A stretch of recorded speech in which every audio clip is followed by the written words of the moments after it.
आपके काले कारनामों को उजागर करने का काम अरविंद जी ने जिसकी शुरुआत दिल्ली की विधानसभा से की है, वो जारी रहेगी, रुकेगी नहीं। पूरे देश में वो अभियान जारी रहेगा। 16 तारीख को अरविंद केजरीवाल को गिरफ्तार करने की, अरविंद केजरीवाल को जेल में डालने की, अरविंद केजरीवाल के खिलाफ यह बड़ी कार्रवाई करने की जो साजिश आपने रची है, इस साजिश से, इस कार्रवाई से, इस अभियान से अरविंद केजरीवाल की आवाज रुकने वाली नहीं है। यह देश के एक एक घर में आवाज पहुंचेगी, यह देश के एक एक गांव में आवाज पहुंचेगी, एक एक गली मोहल्ले में आवाज पहुंचेगी कि आपने लाखों करोड़ रुपए का काला धन अपने दोस्त की कंपनी में लगाया है और मिलकर भ्रष्टाचार किया है। इसलिए यह आम आदमी पार्टी है, यह अरविंद केजरीवाल है। जिस अरविंद केजरीवाल ने पूरे देश को एक शिक्षा का मॉडल दिया, स्वास्थ्य का मॉडल दिया, बिजली पानी का मॉडल दिया, दिल्ली की जनता के लिए दिन रात परिश्रम किया, काम किया, देश के लोगों के लिए अपने इनकम टैक्स के कमिश्नर की नौकरी को लात मार के देश और समाज की सेवा करने का संकल्प लेके आगे बढ़े, वो अरविंद केजरीवाल है जिन्होंने 13 दिन का अनशन रख के भ्रष्टाचार के खिलाफ लड़ाई लड़ने का काम किया। तो आपकी इस एक नोटिस से अरविंद केजरीवाल की लड़ाई, भ्रष्टाचार के खिलाफ उनकी मुहिम रुकने वाली नहीं है। आपके दोस्त के साथ मिलकर जो आपने लाखों करोड़ का घोटाला किया है, उस घोटाले की कहानी तो अब पूरे देश को बताना जरूरी है। देश के हर गांव, हर घर, हर मोहल्ले में पहुंचाना जरूरी है। तो मैं सिर्फ यही कहना चाह रहा हूं कि ये जो एक प्रयास किया गया दिल्ली की विधानसभा में अरविंद केजरीवाल जी के भाषण के बाद यह नोटिस से धमकाने का जो प्रयास किया गया है, यह गिरफ्तारी की जो साजिश रची गई है, इससे ना अरविंद केजरीवाल, ना आम आदमी पार्टी, ना आम आदमी पार्टी का एक भी नेता, ना एक भी कार्यकर्ता न झुकने वाले हैं, न डरने वाले हैं। केजरीवाल जी पहले भी आपसे लड़ते रहे हैं, आगे भी लड़ते रहेंगे। आपके कोई प्रश्न हो आप पूछ सकते हैं। ये तमाम लड़ाइयां, ये संघर्ष, केजरीवाल के ऊपर तो बहुत सारी मुसीबतें आई, समय समय पे आई, बहुत कार्रवाइयां हुई इनके खिलाफ। कभी सीबीआई का छापा दफ्तर पे मार दिया, कभी मंत्रियों को गिरफ्तार किया, कभी विधायकों को गिरफ्तार किया। न दिल्ली की जनता का काम रोका, न भ्रष्टाचार के खिलाफ लड़ाई रोकी, और ये लड़ाई जारी रहेगी। क्या मंत्री जांच में शामिल होंगे? पूछताछ के लिए जाएंगे देखिए, ऐसा है कि नोटिस अभी मिली है और 16 तारीख को अरविंद केजरीवाल जी जाएंगे। लेकिन मैंने जैसा आपको कहा कि भ्रष्टाचार के खिलाफ उनकी लड़ाई, नरेंद्र मोदी जी ने जो महाघोटाला किया है अपने दोस्त की कंपनी में लाखों करोड़ रुपए का काला धन लगा के, उस लड़ाई को कोई अब रोक नहीं पाएगा। ये चाहे जितनी नोटिस की धमकी, गिरफ्तारी की धमकी, चाहे जो कुछ भी कर ले,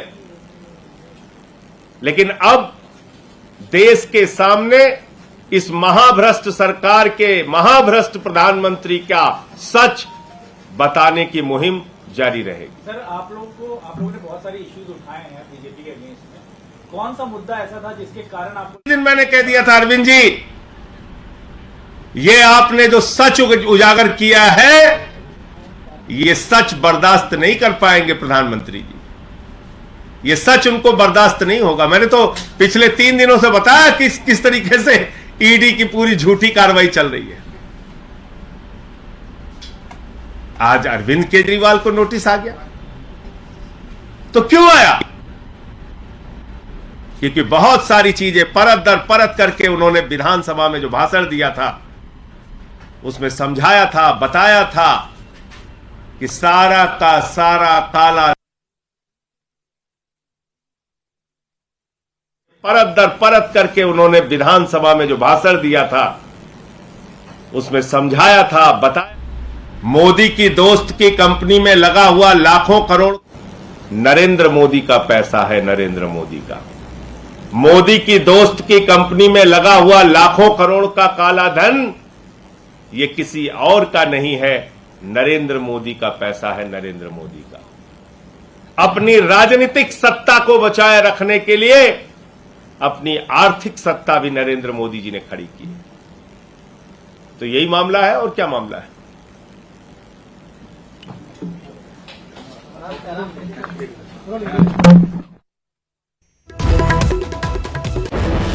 ਤਾਂ ਸੰਜੇ ਸਿੰਘ ਵੱਲੋਂ ਪ੍ਰੈਸ ਕਾਨਫਰੰਸ ਕੀਤੀ ਗਈ ਹੈ ਜੋ ਅਰਵਿੰਦ ਕੇਜਰੀਵਾਲ ਨੂੰ 16 ਤਰੀਕ ਨੂੰ ਸੱਦਿਆ ਗਿਆ ਹੈ। ਸੀਬੀਆਈ ਵੱਲੋਂ ਨੋਟਿਸ ਭੇਜਿਆ ਗਿਆ ਹੈ, ਉਸ ਤੇ ਆਮ ਆਦਮੀ ਪਾਰਟੀ ਤਿੱਖਾ ਪ੍ਰਤੀਕਰਮ ਦੇ ਰਹੀ ਹੈ ਔਰ ਕੇਂਦਰ ਤੇ ਨਿਸ਼ਾਨੇ ਸਾਧੇ ਜਾ ਰਹੇ ਨੇ। ਕੇਂਦਰ ਦੀ ਬੀਜੇਪੀ ਸਰਕਾਰ ਤੇ ਪ੍ਰਧਾਨ ਮੰਤਰੀ ਨਰਿੰਦਰ ਮੋਦੀ ਤੇ ਸਿੱਧਾ ਨਿਸ਼ਾਨੇ ਲਾਏ ਜਾ ਰਹੇ ਨੇ ਆਪ ਵੱਲੋਂ ਕਿ ਉਹਨਾਂ ਵੱਲੋਂ ਰੋਕਣ ਦੀ ਕੋਸ਼ਿਸ਼ ਕੀਤੀ ਜਾ ਰਹੀ ਹੈ ਅਰਵਿੰਦ ਕੇਜਰੀਵਾਲ ਨੂੰ। ਪਰ ਅਰਵਿੰਦ ਕੇਜਰੀਵਾਲ ਆਪਣੀ ਮੁਹਿੰਮ ਇਸੇ ਤਰੀਕੇ ਨਾਲ ਜਾਰੀ ਰੱਖਣਗੇ। ਬੀਜੇਪੀ ਨੂੰ ਐਕਸਪੋਜ਼ ਕਰਨ ਦੀ ਗੱਲ ਕਹਿ ਰਹੀ ਹੈ ਆਮ ਆਦਮੀ ਪਾਰਟੀ ਦੇ ਆਗੂ। ਔਰ ਇਸ ਸਭ ਦੇ ਵਿੱਚ ਸੀਬੀਆਈ ਦਾ ਨੋਟਿਸ ਆਇਆ ਹੈ ਐਕਸਾਈਜ਼ ਘੁਟਾਲੇ ਦੇ ਵਿੱਚ ਮਾਮਲੇ ਦੇ ਵਿੱਚ, ਜਿਸ ਮਾਮਲੇ 'ਚ ਮਨੀਸ਼ ਸਿਸੋਦੀਆ ਪਹਿਲਾਂ ਜੇਲ੍ਹ ਦੇ ਵਿੱਚ ਬੰਦ ਨੇ। ਸੋ ਮਨੀਸ਼ ਸਿਸੋਦੀਆ ਦੀ ਗ੍ਰਿਫਤਾਰੀ ਪਈ ਸੀ, ਉਸ ਤੋਂ ਬਾਅਦ ਜ਼ਮਾਨਤ ਹਾਲੇ ਤੱਕ ਮਨੀਸ਼ ਸਿਸੋਦੀਆ ਨੂੰ ਨਹੀਂ ਮਿਲੀ ਔਰ ਉਸੇ ਮਾਮਲੇ ਦੇ ਵਿੱਚ ਜੋ ਐਕਸਾਈਜ਼ ਪਾਲਿਸੀ ਦਾ ਕੇਸ ਸੀ ਉਸ ਮਾਮਲੇ 'ਚ ਜਿਹੜਾ ਕਥਿਤ ਘੁਟਾਲਾ ਕਿਹਾ ਜਾ ਰਿਹਾ ਹੈ ਉਸੇ ਮਾਮਲੇ 'ਚ ਹੁਣ ਅਰਵਿੰਦ ਕੇਜਰੀਵਾਲ ਨੂੰ ਵੀ ਸੀਬੀਆਈ ਨੇ ਸਮਨ ਭੇਜ ਕੇ 16 ਤਰੀਕ ਨੂੰ ਪੇਸ਼ ਹੋਣ ਲਈ ਕਿਹਾ ਹੈ। अरविंद केजरीवाल जी को सीबीआई ने शराब घोटाले में, एक्साइज घोटाले में 16 तारीख को समन किया है। अरविंद केजरीवाल जी ने मुख्यमंत्री रहते 3 लोगों की कमेटी बनाई, 3 मिनिस्टर ग्रुप बनाया, जिस मिनिस्टर ग्रुप को मनीष सिसोदिया जी हेड करे थे, सत्येंद्र जैन और ट्रांसपोर्ट मिनिस्टर थे। इन तीनों ने एक नकली पॉलिसी नकली मेल्स के माध्यम से क्रिएट की, जो पॉलिसी एक्चुअल में उनको शराब के कारोबारियों ने दी थी, जिनसे मनीष सिसोदिया जी ने, अरविंद केजरीवाल जी ने पैसे लिए थे। अरविंद केजरीवाल जी के ये बहुत बड़े अमीर दोस्त, बहुत अमीर लोग थे ये, जो मनीष सिसोदिया जी के और अरविंद केजरीवाल जी के दोस्त थे। अरविंद केजरीवाल जी ने अपने दोस्तों को काम दिया और 12% उनसे कमीशन उनकी तय की, जिससे 6% कमीशन अरविंद केजरीवाल जी ने ली। अरविंद केजरीवाल जी अकेले ऐसे सीएम हैं जो इसलिए फाइल पे साइन नहीं करते क्योंकि वो पैसे लेते हैं। उनको पता है कि मैं रिश्वतें पैसे इकट्ठा कर रहा हूं, कल को मैं फंस जाऊंगा, इसलिए देश में अकेले चुने हुए मुख्यमंत्री जो किसी फाइल पे साइन नहीं करते। और आज जब सीबीआई ने उनको सम्मन किया है तो पुख्ता सबूत हैं। दिनेश अरोड़ा जो सरकारी गवाह बना, उसने भी बताया कि किस तरह मनीष सिसोदिया जी के साथ अरविंद केजरीवाल जी उनके जन्मदिन पर आते थे और जब ये चोरी पकड़ी गई तो तुरंत वो फोटोएं जो थी सोशल मीडिया से डिलीट की गई अरविंद केजरीवाल जी द्वारा। अरविंद केजरीवाल जी के खिलाफ एक्साइज कमिश्नर से लेकर बाकी अफसरों ने बताया कि किस तरह ये पॉलिसी बाहर टेलर मेड पॉलिसी थी, लेकिन अरविंद केजरीवाल जी के कहने पे इस पॉलिसी को पास किया गया। अरविंद केजरीवाल जी, अब जब आप सीबीआई में जाएंगे तो अपनी डिग्री भी ले जाना, वो रिश्वत लेने वाली डिग्री, वो पैसे इकट्ठे करने वाली डिग्री, अब वो डिग्री भी जार जू के बताना कि मेरे पास तो पैसे इकट्ठे करने की डिग्री है और वो भी IIT से ली है।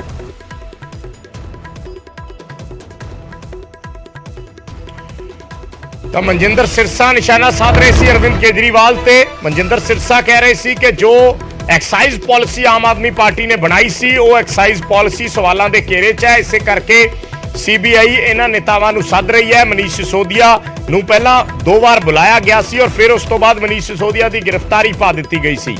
ਸੋ ਹੁਣ ਅਰਵਿੰਦ ਕੇਜਰੀਵਾਲ ਨੂੰ ਸੱਦਿਆ ਗਿਆ ਹੈ ਔਰ 16 ਤਰੀਕ ਨੂੰ ਪੇਸ਼ ਹੋਣ ਦੇ ਲਈ ਕਿਹਾ ਹੈ। ਸੰਜੇ ਸਿੰਘ ਪ੍ਰੈਸ ਕਾਨਫਰੰਸ ਕਹਿ ਚੁੱਕੇ ਨੇ ਕਿ ਅਰਵਿੰਦ ਕੇਜਰੀਵਾਲ 16 ਤਰੀਕ ਨੂੰ 16 ਅਪ੍ਰੈਲ ਨੂੰ ਸੀਬੀਆਈ ਦੇ ਸਾਹਮਣੇ ਪੇਸ਼ ਹੋਣਗੇ।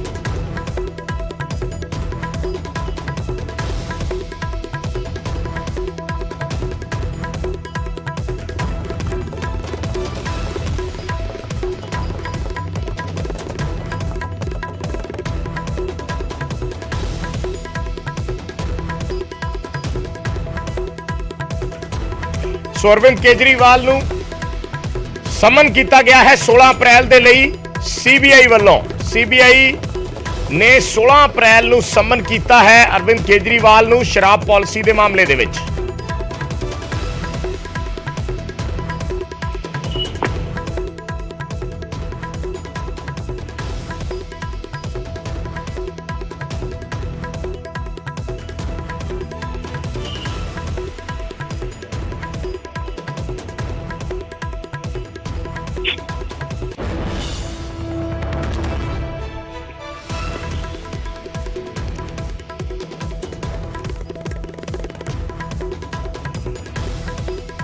ਤਾਂ ਸੰਜੇ ਸਿੰਘ ਪ੍ਰੈਸ ਕਾਨਫਰੰਸ ਕਰ ਰਹੇ ਸੀ। ਸੰਜੇ ਸਿੰਘ ਵੱਲੋਂ ਸਿੱਧਾ ਬੀਜੇਪੀ ਤੇ ਨਿਸ਼ਾਨੇ ਸਾਧੇ ਗਏ ਨੇ। ਪ੍ਰਧਾਨ ਮੰਤਰੀ ਨਰਿੰਦਰ ਮੋਦੀ ਤੇ ਸਾਧੇ ਗਏ ਨੇ ਨਿਸ਼ਾਨੇ ਕਿ ਸੰਜੇ ਸਿੰਘ ਨੇ ਕਿਹਾ ਕਿ ਰੋਕਣ ਦੀ ਕੋਸ਼ਿਸ਼ ਹੋ ਰਹੀ ਹੈ ਆਮ ਆਦਮੀ ਪਾਰਟੀ ਵੱਲੋਂ ਜਾਂ ਅਰਵਿੰਦ ਕੇਜਰੀਵਾਲ ਵੱਲੋਂ ਜੋ ਮੁਹਿੰਮ ਚਲਾਈ ਗਈ ਹੈ, ਜਿਸ ਦੇ ਜ਼ਰੀਏ ਉਹਨਾਂ ਕਿਹਾ ਕਿ ਉਹ ਵੱਡੇ ਖੁਲਾਸੇ ਕਰ ਰਹੇ ਨੇ, ਉਸ ਤੋਂ ਕੇਂਦਰ ਸਰਕਾਰ ਡਰ ਗਈ ਹੈ ਔਰ ਇਸੇ ਕਰਕੇ ਸੀਬੀਆਈ ਦੇ ਜ਼ਰੀਏ ਉਲਝਾਉਣ ਦੀ ਕੋਸ਼ਿਸ਼ ਕੀਤੀ ਜਾ ਰਹੀ ਹੈ ਅਰਵਿੰਦ ਕੇਜਰੀਵਾਲ ਨੂੰ। ਪਰ ਉਹਨਾਂ ਨੇ ਕਿਹਾ ਕਿ ਅਸੀਂ ਕੇਂਦਰ ਦੀਆਂ ਇਹਨਾਂ ਕੋਸ਼ਿਸ਼ਾਂ ਤੋਂ ਡਰਨ ਵਾਲੇ ਨਹੀਂ, ਕੇਂਦਰ ਦੇ ਇਹਨਾਂ ਨੋਟਿਸਾਂ ਤੋਂ ਡਰਨ ਵਾਲੇ ਨਹੀਂ, ਅਰਵਿੰਦ ਕੇਜਰੀਵਾਲ ਪੇਸ਼ ਹੋਣਗੇ। ਇਹ ਗੱਲ ਸੰਜੇ ਸਿੰਘ ਵੱਲੋਂ ਪ੍ਰੈਸ ਕਾਨਫਰੰਸ 'ਚ ਕਹੀ ਗਈ ਹੈ।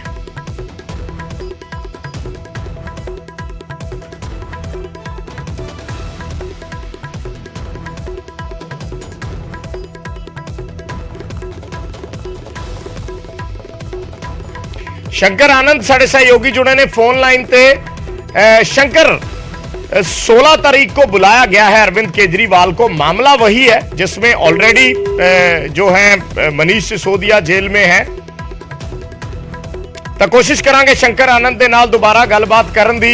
सो अरविंद केजरीवाल नाल जुड़ी वड्डी खबर, वड्डी अपडेट यह है कि 16 तरीक नूं दिल्ली दे मुख्यमंत्री ते आप सुप्रीमो अरविंद केजरीवाल नूं सीबीआई वालों सम्मन कर लिया गया। शंकर आनंद नाल एक बार फिर कोशिश कर रहे। शंकर, मेरी आवाज मिल पा रही है? निश्चित तौर पे देखिए, जिस तरह से दिल्ली के मुख्यमंत्री अरविंद केजरीवाल की बात करें तो वो भी अब केंद्रीय जांच एजेंसी अब सीबीआई के रडार पर आ चुके हैं। और जिस तरह से दिल्ली सरकार की आबकारी नीति मामले में सीबीआई के द्वारा केस रजिस्टर्ड किया गया था और इसी मामले की पड़ताल के दौरान कई लोगों का बयान दर्ज किया गया, तमाम दस्तावेज सब खंगाले गए और इस मामले में जिस तरह से पड़ताल की गई तो उसके बाद ये पाया गया था कि कई ऐसी जो मीटिंग्स है, महत्वपूर्ण बैठक जो है वो मुख्यमंत्री के आवास और आवास के बगल में हुआ था। तो लिहाजा इस मामले की गंभीरता को देखते हुए जिस तरह से उप मुख्यमंत्री मनीष सिसोदिया की गिरफ्तारी हुई और मनीष सिसोदिया से इस मामले में पूछताछ की गई। इसके साथ ही विजय नायर जो मुख्यमंत्री अरविंद केजरीवाल के काफी करीबी जाने जाते हैं, उससे पूछताछ की गई। तो कई लोगों से जब पूछताछ की गई और उसी के आधार पर जो आगे की जानकारियां मिली, उसी के आधार पर दिल्ली के मुख्यमंत्री अरविंद केजरीवाल को पूछताछ के लिए सम्मन भेजा गया है और 16 अप्रैल यानी रविवार को पूछताछ के लिए सीबीआई मुख्यालय में बुलाया गया है। निश्चित तौर पे कहा जा सकता है ये अपने आप में बड़ी खबर कही जा सकती है, क्योंकि दिल्ली के मुख्यमंत्री अरविंद केजरीवाल को जब सम्मन भेजा गया है तो एक मुख्यमंत्री का आना और पूछताछ की प्रक्रिया में शामिल होना वो अपने आप में कई मायनों में अलग होगी। हालांकि ये देखना लाजमी होगा कि क्या रविवार को पूछताछ की प्रक्रिया में हिस्सा लेने के लिए अरविंद केजरीवाल आएंगे या नहीं आएंगे, क्योंकि ये पहला नोटिस है, पहला सम्मन है और पहली प्रक्रिया में देखा जाता है पहला सम्मन में कई बार जो आरोपी होते हैं वो नहीं आते हैं। तो क्या अरविंद केजरीवाल उस दिन आएंगे या नहीं आएंगे वो अपने आप में बड़ी बात होगी। अच्छा, इसमें शंकर एक बात और है, वैसे तो ये बड़ी जल्दबाजी होगी ऐसा सवाल पूछने में, लेकिन क्या ये कह सकते हैं कि मनीष सिसोदिया की तरह अरविंद केजरीवाल के ऊपर भी गिरफ्तारी की तलवार लटक सकती है? निश्चित लटक रही है। निश्चित तौर पे देखिए, आपका सवाल जो है वो सवाल एक आम जनों का है, आम जो लोग हैं या जो हमारे दर्शक हैं ये उनका भी सवाल है। और इस मामले की अगर देखा जाए तो अगर इस मामले पर तफ्तीश का दायरा जिस तरह से आगे बढ़ता हुआ नजर आ रहा है, निश्चित तौर पे कहा जा सकता है कि उनकी मुश्किलें काफी बढ़ सकती हैं। और काफी मुश्किलें जो बढ़ने की अगर जो बात हम कह रहे हैं तो एक सांकेतिक शब्द में उसे समझा जा सकता है, क्योंकि अभी देखिए पूछताछ की प्रक्रिया भी शुरू होगी। पूछताछ की प्रक्रिया के दौरान में उन तमाम मामलों का बयान पहले दर्ज किया जाएगा अरविंद केजरीवाल का, उसके बाद की वो प्रक्रिया होती है, क्योंकि वो जांच एजेंसी के वो उस मामले में फिर देखेगी कि क्या वाकई में केजरीवाल की भूमिका महत्वपूर्ण थी या नहीं, या इस मामले में क्या इस मामले में और भी पूछताछ की जा सकती है? तो कई बार देखने को मिलता है कि 4 बार 5 बार भी पूछताछ के लिए बुलाया जाता है, उसके बाद गिरफ्तारी की जाती है।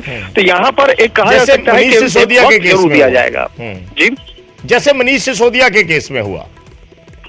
देखिए, मनीष सिसोदिया के मामले में कई बार पूछताछ की गई है और हर बार मैं आपको बताना चाहूंगा कि हर बार मनीष सिसोदिया कहते थे कि उनको क्लीन चिट दे दिया गया है, लेकिन जांच प्रक्रिया अलग होती है। जांच एजेंसी ऐसे ही किसी को क्लीन चिट नहीं देती है।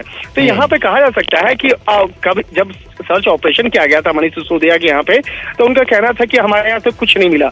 लेकिन कई बार क्या होता है कि जांच एजेंसी जब आपके घर में प्रवेश करती है तो आपको भी नहीं पता होता है कि जो आपके घर से सबूत लेके जा रही है उसमें से क्या वो खंगाल के निकाल लेगी।